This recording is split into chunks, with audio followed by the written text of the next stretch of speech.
Hi guys, it's Ben here from T-Rex Space Station. How's everyone doing? You may have noticed that I've not done a video in a while, and the reason for that is because I've been completely distracted playing this game. I've got really into it, and I thought that I'd do a first impressions video for you today to kind of give you an idea about it if you've not played it yourselves yet. It's a 3DS game, and the game is... can you see that? Bravely Default. Now this is a Square Enix title that's been out now for a couple of years, and it's been on my wish list for a while. I got it this Christmas and it's kind of been sat there waiting to get played. I've only just got round to it recently. I really enjoy RPGs, and recently I went through a phase of feeling stuck. I didn't know what game to pick up, what I should play. I was looking at my collection and just didn't really feel like getting into anything, and it was one of those kind of daunting moments where I was just like, I just don't know what to play. And I wanted to get into an RPG because those games often, get me hooked and get me back into gaming. But sometimes, well, you have to choose RPGs carefully, because if you pick one that's not right for you, you'll end up just getting disillusioned with it and not playing it. But I'm really glad that I picked up Bravely Default and decided to give this game a go, because it really is superb. I've played about 10 to 11 hours of the game now, so this isn't a complete review. There's still plenty more for me to see, but I think I've got a pretty fair idea of how the game does. It is kind of a standard Square Enix game in the sense that it's a Japanese role-playing game. You have a party of 4, you have an overworld map, and you do have random encounters. And you could say that the battle system is kind of run-of-the-mill, but this is one of the things that they've done. They've added in some new mechanics to make this more interesting and to make it a better experience.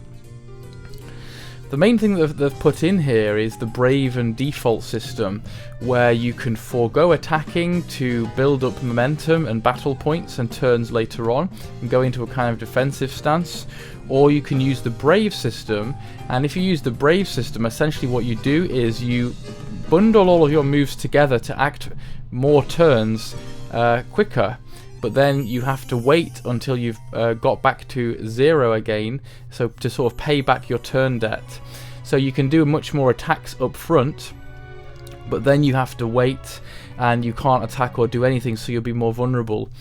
And they've put the boss battles especially use this system really well. They use it in a way that you have to kind of time the use of Brave and Default to coincide with when the enemy's strong attacks are.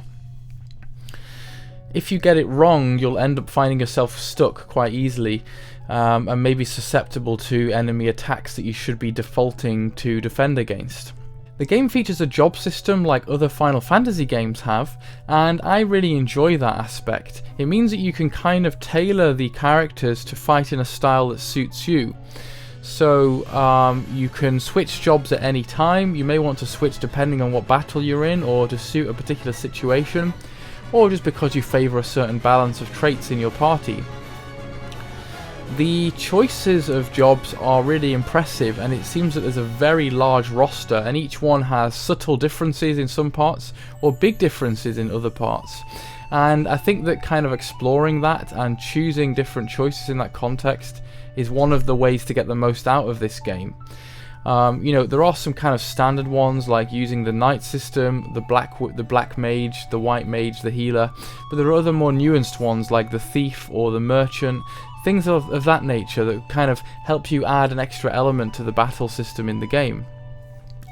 For the most part, I have gone with a pretty well-rounded and standard combination of characters. I've got the black mage, the white mage, the knight, and a kind of other melee character. But you can choose and pick and choose, and you can actually use skills that you've learned from other jobs with your current one. So you can actually kind of make a mismatch, which adds an extra element to sort of some of the more standard classes.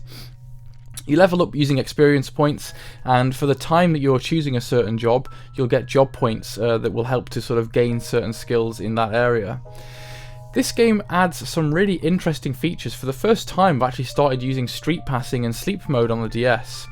You'll find that one of the characters, Tiz, his village Narende, gets destroyed at the beginning of the game, and there's a really interesting mini game where you have to rebuild Narende. That might sound kind of lame, but it directly impacts on the main game, because that's how you'll upgrade the shops and the items, and you'll also use it to gain extra elements for your special attacks in the game. So you can kind of make custom special attacks based on the things that you're able to research and to develop in the minigame in Narende. Now, each of the aspects of that village, they're based on time, so you'll use the villagers to build a new shop, for example, and you'll have to pass a certain number of hours in-game or using Street Pass.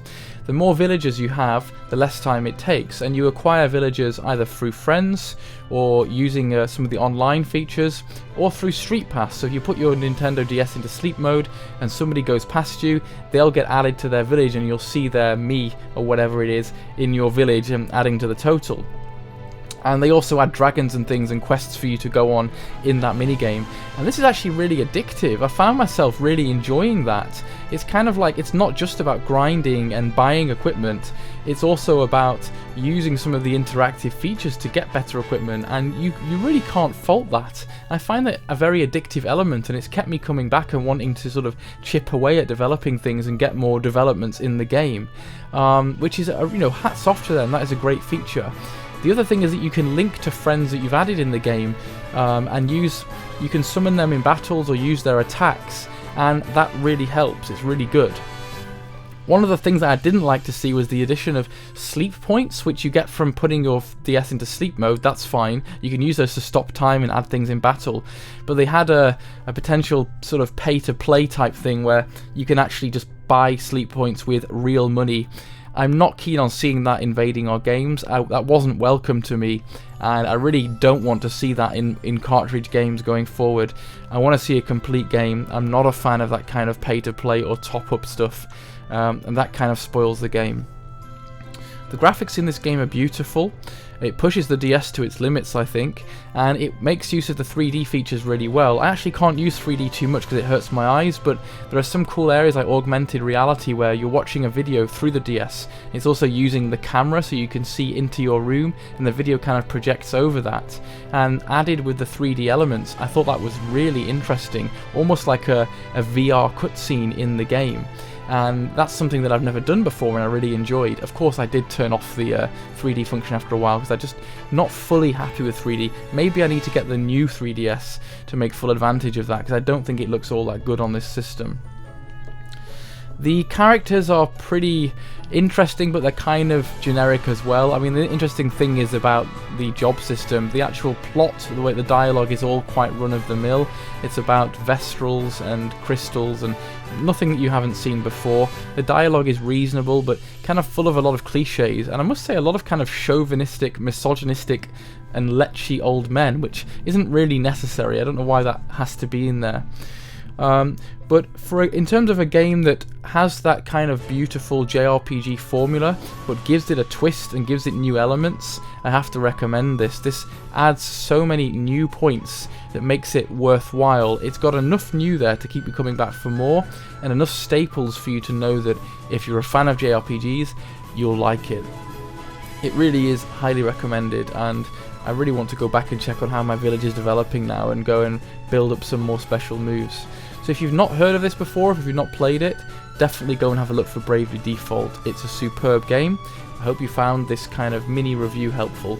Take care guys, and I'll speak to you all soon. Bye.